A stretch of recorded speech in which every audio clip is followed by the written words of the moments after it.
per una vila catalana, com si estiguessis al segle XII? Doncs hem trobat una vila que et transporta en aquesta època.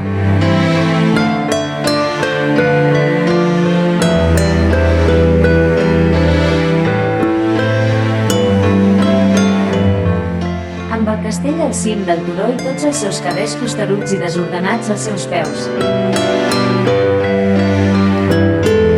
Et sentiràs com si t'haguessis transportat a l'època de Jaume I o de Ramon Berenguer.